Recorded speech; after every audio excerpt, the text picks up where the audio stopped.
अनंत सुख का अनुभव कर रहे हैं। वो जो मात्र जीवन को जी रहे हैं वह इंद्रिय सुख का ही अनुभव कर रहे हैं। और आचार्य वर्ग कह रहे हैं जो सच्चा सुख है वह इंद्रिय सुख में सच्चा सुख नहीं। जहाँ पर अतीन्द्रिय सुख होता है वहीं पर सच्चे सुख का अनुभव होता है। पर वो कह रहे हैं जो जीवन को जी रहे हैं वह जीव पुरुषार्थ कर सकते हैं, जो पर्याप्त हैं, जो पंचेंद्रिय हैं, जो मनुष्य हैं, जो कर्म भूमि वाले हैं, जो 8 वर्ष अंतर मुहूर्त से ज्यादा समय वाले हैं, वह जीव पुरुषार्थ कर सकते हैं, धर्म पुरुषार्थ कर सकते हैं, मोक्ष पुरुषार्थ कर सकते हैं। उन कर्मों का नाश कर जीवन मुक्त हो सकते हैं। राजू भैया, तो शक्ति किसके अंदर है? तो शक्ति, जीवन मुक्त होने की शक्ति किसके अंदर चालू है? कर मनुष्यों के अंदर वो शक्ति है, वह पुरुषार्थ कर सकते हैं। आप 64 विधि विधान कर रहे हैं, 64 विधि विधान कर रहे हैं, ये कौन सा पुरुषार्थ है? तो आचार्य वर्ग कह रहे हैं ये धर्म पुरुषार्थ है। कौन सा पुरुषार्थ है? और जो जीव धर्म पुरुषार्थ करते हैं वो नियम से मोक्ष पुरुषार्थ करते ही करते हैं। जो भाव सहित धर्म पुरुषार्थ करते हैं वो नियम से एक दिन, जो भक्त जीव हैं वो नियम से एक दिन मोक्ष पुरुषार्थ तो करेंगे ही करेंगे। राजू भैया, क्या नाम है? देवेंद्र कुमार जी, अब है विनय कुमार जी। जो कौन सा पुरुषार्थ चल रहा है? धर्म पुरुषार्थ चल रहा है। इसको सामान्य मत समझना। जो पुरुषार्थ चल रहा है ये सामान्य पुरुषार्थ नहीं है। चाहे धर्म का पुरुषार्थ करो, चाहे पाप का पुरुषार्थ करो, वो अपना फल तो देता ही देता है। जैसे किसी वस्तु को किसी स्थान पर रख दिया जाए, वो कई काल के लिए रख दिया जाए, कुछ समय के लिए रख दिया जाए, तो वस्तु अपना स्थान बना लेती है। क्या बना लेती है? इसी प्रकार आचार्य वर्ग कह रहे हैं ये जीव पुरुषार्थ करते हैं, जैसा पुरुषार्थ करते हैं वैसे कर्म का बंध करते हैं। आचार्य उमा स्वामी महाराज कह रहे हैं जी 5 प्रकार के कर्मों का 5 कारण हैं जिनसे कर्मों का बंध होता है। मिथ्या दर्शना अमृति प्रमाद कसाई योग, इससे ही कर्म का आश्रय होता है। यदि जिसके मिथ्यात्व का उदय है, किसका उदय है? जिसके मिथ्यात्व का उदय है वो धर्म पुरुषार्थ तो कर रहा है पर भावों से धर्म पुरुषार्थ नहीं कर सकता, क्योंकि उसका निरंतर जो योग चल रहा है, जो उसका जो परिणाम चल रहा है अशुभ परिणाम है। आचार्य वर्ग कह रहे हैं पहले गुणस्थान में नियम से अशुभ क्या होता है? अशुभ परिणाम होता है। और जैसे मिथ्यात्व गुणस्थान छूटता है, विशुद्धि बढ़ती है, तो दूसरा गुणस्थान साधारण गुणस्थान है, पर एक गिनने वाला गुणस्थान है। कौन सा है? ये गिनने वाला गुणस्थान है। किसी जीव को सम्यक की प्राप्ति हुई, वो अनंतानंदी कसाय का उदय आ जाए तो उसका सम्यक भी छूट गया और मिथ्यात्व को भी प्राप्त नहीं हुआ। ये साधारण गुणस्थान है। आचार्य वर्ग कह रहे हैं पारिणामिक भाव होते हैं, पारिणामिक भाव होते हैं। दर्शन की अपेक्षा से पारिणामिक भाव है और चारित्र की अपेक्षा से औदिक भाव है। कौन सा भाव है? औदिक भाव है।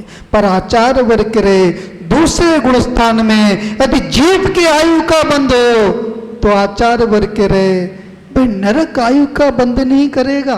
किसका बंध नहीं करेगा? महात मिथ्यात्व गुणस्थान में ही नरक आयु का बंध होता है। किसमें होता है?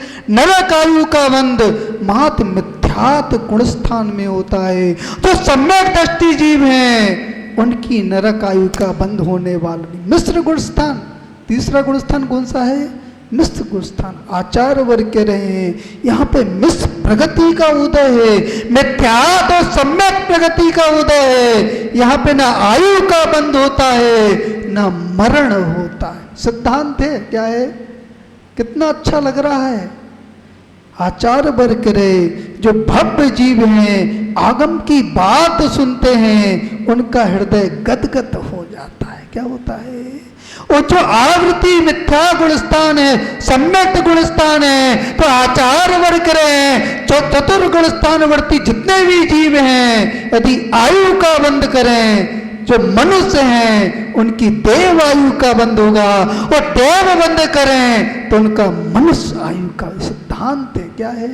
सिद्धांत है भैया, समझ लेना। ये मनुष्य पर्याय साधारण पर्याय नहीं है। सागर में यदि रत्न गिर जाए तो उसको ढूंढना तो सरल है, पर इस मनुष्य पर्याय को प्राप्त करना, द्वारा प्राप्त करना सरल नहीं है। दो पुत्र थे, एक पुरोहित का पुत्र था और एक राजश्रेष्ठी का पुत्र था। किसका पुत्र था? दोनों अंतिम पुत्र थे, 7वें नंबर के पुत्र थे। कौन से नंबर के थे? एक का नाम धनवंती था और एक का नाम विश्वलोम नाम का। दोनों पुत्र थे, उन दोनों में मित्रता थी, और इतनी अधिक मित्रता थी, इतनी अधिक मित्रता थी, जैसे दूध में पानी मिला दिया जाए। दूध और पानी कैसा लगता है? एक सा लगता है। आचार्य वर्ग करे समान गुण वाले, समान गुण वाले एक से ही लगते हैं। कैसे लगते हैं? एक से ही लगते। यदि शराबी, कोई शराबी दूध की दुकान पर यदि दूध पिए तो क्या माना जाएगा? वो दूध पी रहा है। शराबी क्या पी रहा है? यदि वो शराब पी रहा है, दूध की दुकान पर बैठकर वो शराब का सेवन कर रहा है, तो वो दूध पीने वाला। किसका प्रभाव है? संगति का प्रभाव है। आचार्य वर्ग रहे जैसी संगति होती है वैसा ही प्रभाव होता है, वैसा ही यश बढ़ता है। आप जिनेन्द्र भगवान के मंदिर में बैठे हुए तो कौन हो? धर्मात्मा हो। कौन हो? धर्मात्मा हो।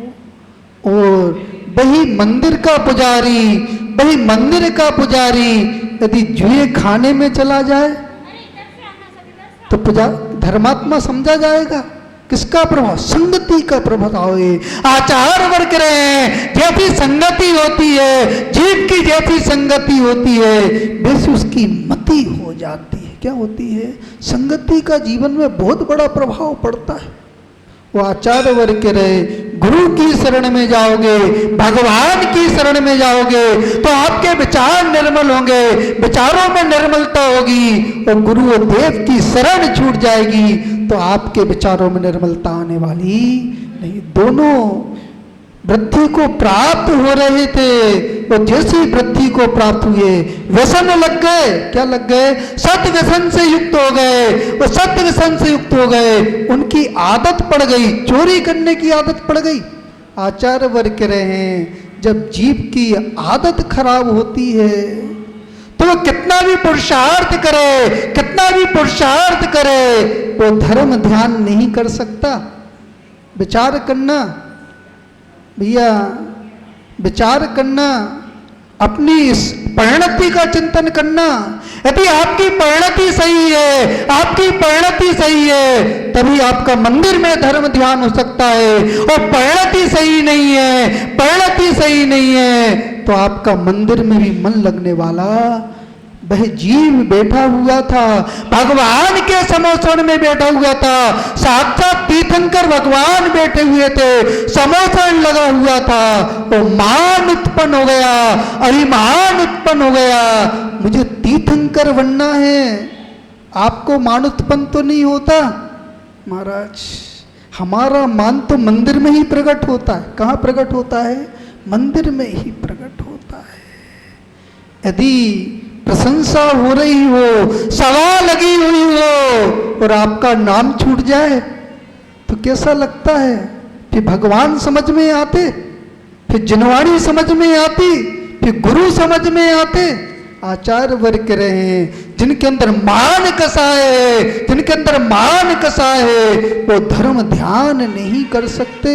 वो मारीची का जीव जो चारित्रवान था, चारित्र को धारण किए हुआ था, तो मान उत्पन्न हो गया, उसने चारित्र को भी छोड़ दिया। आचार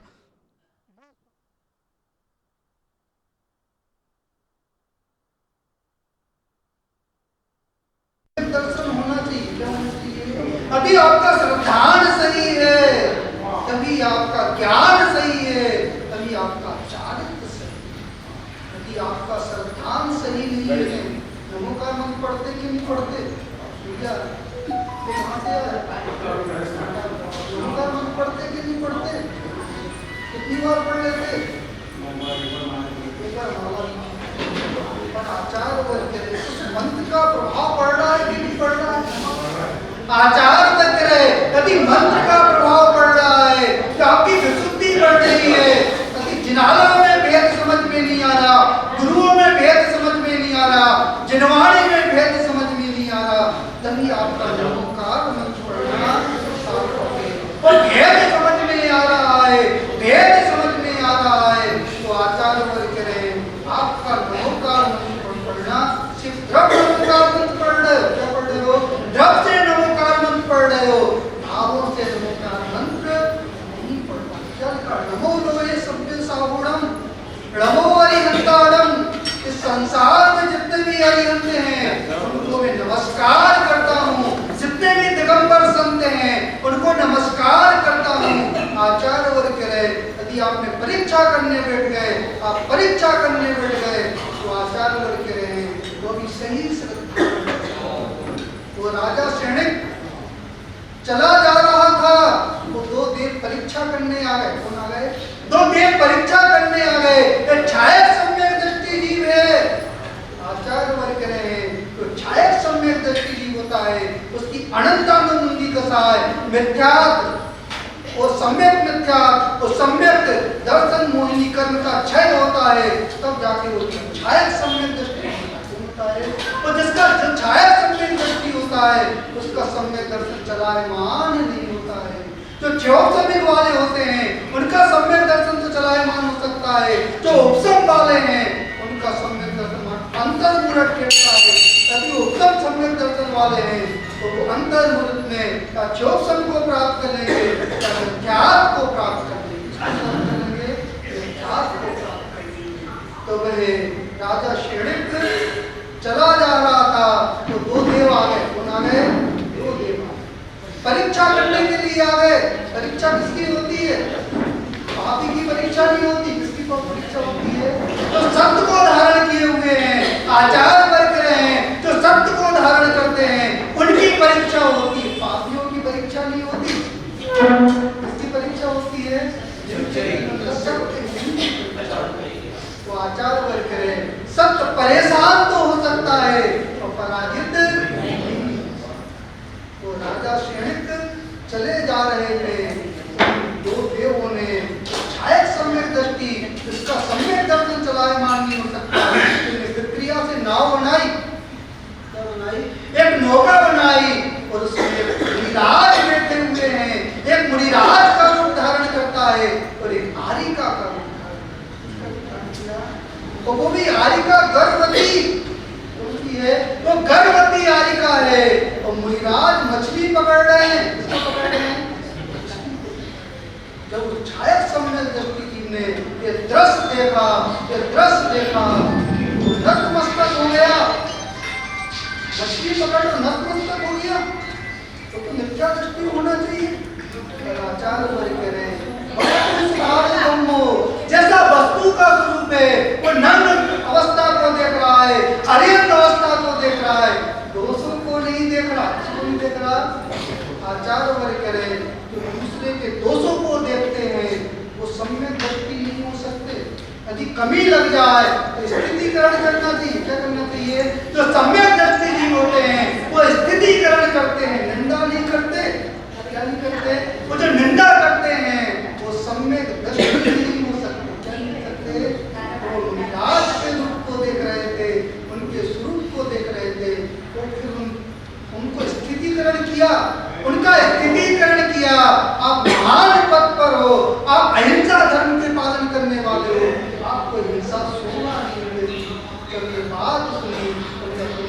को समेट लिया, वे यथार्थ रूप में आ गए, यथार्थ रूप में आ गए।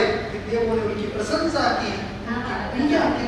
आचार वर्ग करे जो सम्यक दृष्टि होता है वो देवों के द्वारा पूज्य होता है। क्या होता है? देवों के द्वारा छाया सम्यक दृष्टि की, उनका छाया सम्यक दृष्टि। आचार वर्ग जगत निकाचित जो कर्म है देवों का, देवसाय गुरु का अपमान करने से ये कर्म बनते हैं। कोई राजा सैनिक जब मिथ्यात अवस्था में था उसने यशोधर मुनिराज का अपमान किया। किसका अपमान किया? यशोधर मुनिराज का अपमान किया और ऐसे कर्म को बांधा, ऐसे कर्म को बांधा, उसने साथ में लड़की आयु को बांध लिया। उसको बांध दिया, उस कर्म को बांध दिया। वो आचार वर्ग रहे निकाचित कर्म है। देवसाय गुरु की उपासना करने से, उनकी भक्ति करने से, उनकी अर्चना करने से उनका विपाक भी कम पड़ जाता है तो क्षय को प्राप्त होता है। तो उसने जब देवी भगवान के समुद्र में गया, महावीर स्वामी भगवान के समुद्र में गया, कैसी विशुद्धि बढ़ी, कैसी विशुद्धि बढ़ी। 60,000 प्रश्न किए, कितने प्रश्न किए?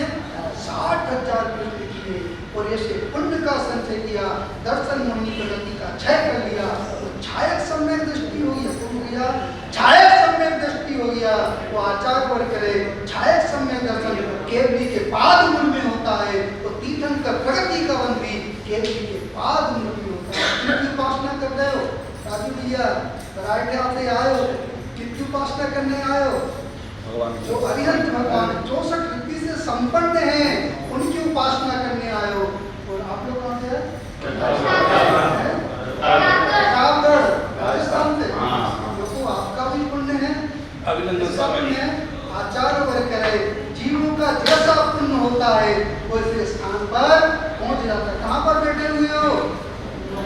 द्रोणगिरी सिद्ध क्षेत्र है। कौन सा क्षेत्र है? पावन भूमि पर बैठे हुए हो। यहाँ का कण कण पवित्र है, यहाँ का कण कण पवित्र है।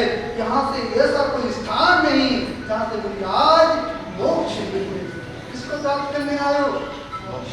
मोक्ष को। जीवन मुक्त होने आए हो और मुक्त हो। क्या तो बने छायक सम्यक दृष्टि, उसने तीर्थंकर प्रगति का वन किया और नरक में चला गया, नरक में चला गया। पर आचार्य वर्ग रहे तो तीर्थंकर प्रगति है, ध्रुव प्रगति। कौन सी प्रगति है? निरंतर बनती है, निरंतर बनती है। और वह उस प्रगति को बांध रहा है। और जैसे शेष 6 महीने रह जाएंगे तो देव आएगा, परकोटा खींचेगा। क्या खींचेगा? उस नरक में परकोटा खींचेगा। आचार्य वर्ग रहे इनकी सत्ता में पुण्य पड़ा रहता है। नरक में जाकर देव जी उनकी सेवा करते हैं। क्या करते हैं? सेवा ही कर रहे हैं। क्या कर रहे हैं? उस कष्ट से दूर कर रहे हैं जो नारकी कष्ट दे रहे हैं, उस कष्ट को दूर करके आचार्य वर्ग रहे। पुण्य का बहुत बड़ा प्रभाव होता है। आप छोटा भी कार्य करें, चाहे बड़ा कार्य करें, चाहे छोटा त्याग करें, छोटा सा अनुष्ठान भी करें, तो आप पुण्य को देने वाला है। उसको देने वाला है। तो वह जो भाई के जिनको व्यसन की लत पड़ गई, किसकी लत पड़ गई? व्यसन की लत पड़ गई। वो चोरी करने लगे। राजा ने उनको देश से निकाला, दे दिया। क्या निकाल दिया? देश से निकाल दिया। वो चोरी कर रहे थे। एक दिन वो भ्रमण करते करते एक पहाड़ से उतर रहे थे, एक हाथी पीछे लग गया। कौन लग गया?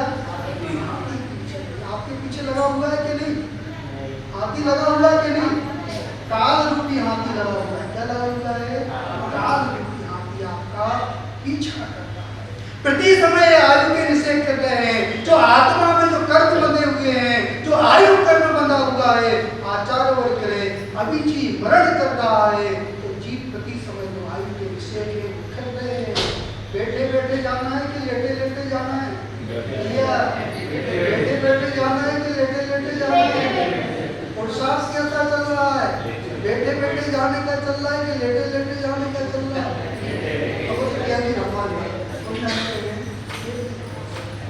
यदि आपके सत्य व्यसन का त्याग नहीं है, अवक्ष पदार्थ का त्याग नहीं है, तो आचार कर रहे हैं आप लेटे लेटे जाने की तैयारी कर रहे हो। वो सत्य व्यसन का त्याग है, देवता रूप में श्रद्धा है और अवक्ष पदार्थ का त्याग है। तो आचार वर्ग है आप बैठे बैठे जाने की तैयारी कर रहे हो। क्या कर रहे हो? कम से कम वस्तुओं का अवक्ष पदार्थ का त्याग नहीं चाहिए। आचार वर्ग है जिस पदार्थ की मर्यादा निकल गई है उस पदार्थ में अनंत जीव उत्पन्न होते हैं, तरह जीव भी उत्पन्न होते हैं और स्थावर जीव भी उत्पन्न होते हैं। यदि आपने बूंद भी अनछने पानी की ग्रहण कर ली तो आचार्य भी कहे आप लेटे लेटे जान इसकी तैयारी कर रहे हो। और यदि आपने छने पानी का प्रयोग किया, अवश्य शुद्ध पदार्थ का प्रयोग किया तो आचार्य वर्ग कहे ऐसे पुण्य बढ़ेगा, ऐसा पुण्य बढ़ेगा। जब प्राण निकलेंगे तो गुरु नगर में होंगे, गुरु नगर में होंगे तो आपको उपदेश देंगे और ऐसा भी पुण्य बढ़ सकता है, आपको महाव्रत भी दे सकते हैं, अणुव्रत भी दे सकते हैं, आपका संलेख हो सकता है। तो आचार्य वर्ग कहे जीव का एक बार संलेख मरण हो जाए, यदि जहर रूप में भी हो जाए तो 32 भाव से ज्यादा उसके घेरने वाले तो 32 भाव में मोक्ष चला जाएगा। तो कहे हाथी पीछे लग गया तो दौड़ते जिनाले में घुस गए, वो चोर थे, दोनों चोर थे, एक धनवंती नाम का चोर था, एक विष्ट लोभ नाम का चोर था, और दोनों जिनालय में थे। वो आचार्य उपदेश दे रहे थे तो जिनालय में गुरु बैठे हुए थे। कौन बैठे हुए थे? गुरु बैठे हुए थे।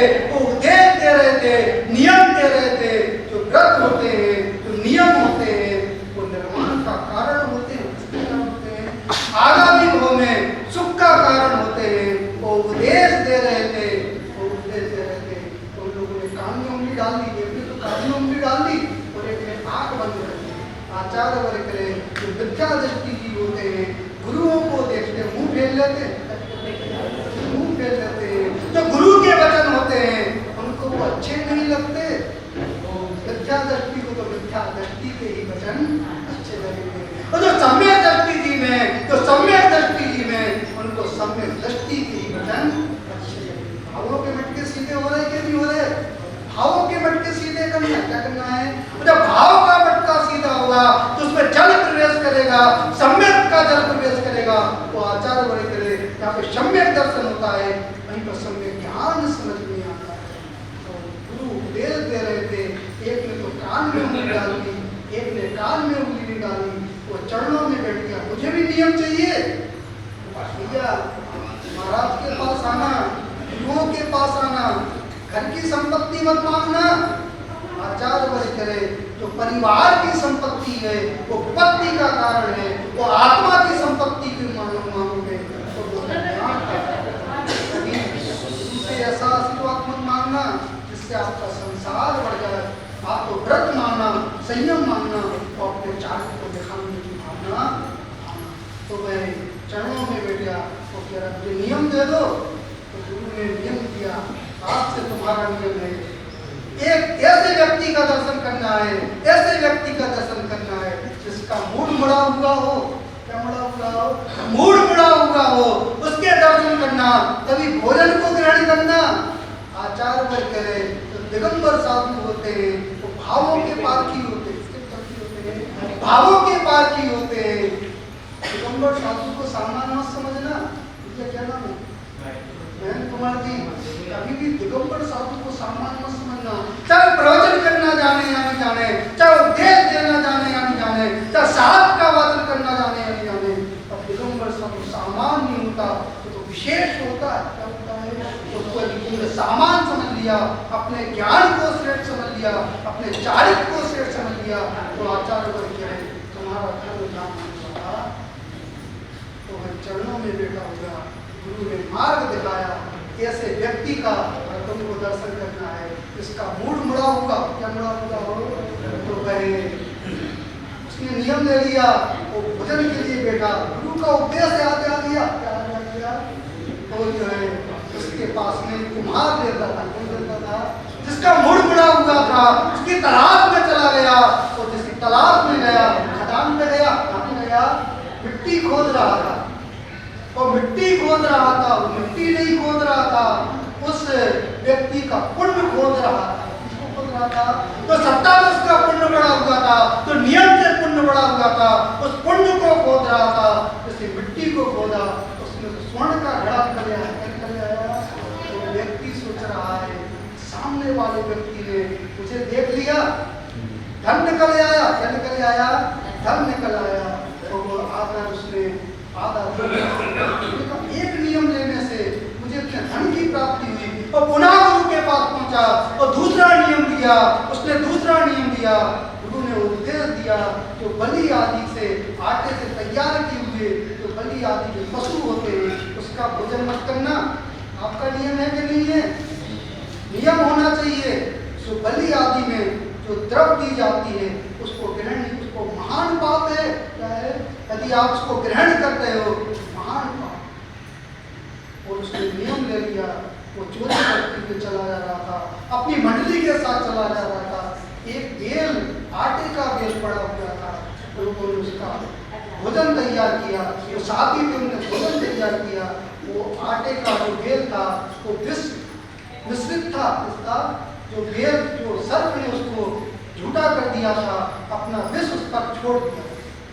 तो जैसे उसका भोजन तैयार हुआ, उसने भोजन को ग्रहण किया, वो प्रणाम हो गए, उसने भोजन को ग्रहण नहीं किया। उसने कहा दो नियम से, एक तो मेरी जान बच गई, तो पहले नियम से धन की प्राप्ति हुई, तो तीसरा नियम में क्या लेंगे? तीसरा नियम ले लो। उसने तीसरा नियम लिया। तो आचार्य ने कहा अब तुम कोई भी कार्य करना विचार पूर्वक कार्य करना। आचार्य वर्ग रहे तो विचार पूर्वक कार्य करते हैं उनसे पाप नहीं हो सकता। वो जो विचार कर कार्य नहीं करते वो पाप से डरते नहीं। किससे डरते नहीं? आप करते कि नहीं करते? या जब प्यास लगे तो बिस्लरी बोतल उठाते कि नहीं उठाते? चाट खाते कि नहीं खाते? होटल में भोजन करते कि नहीं करते? पहले जैन समाज का सम्मान था। पहले जैन समाज का सम्मान था, जहां से जैन निकल जाता था लोग आदर से खड़े। अब सम्मान है कि नहीं है? आचार्य वर्ग रहे, आपका रहन सहन गलत हो गया, आपका खान पान गलत हो गया, इसलिए आपका सम्मान भी समाप्त हो।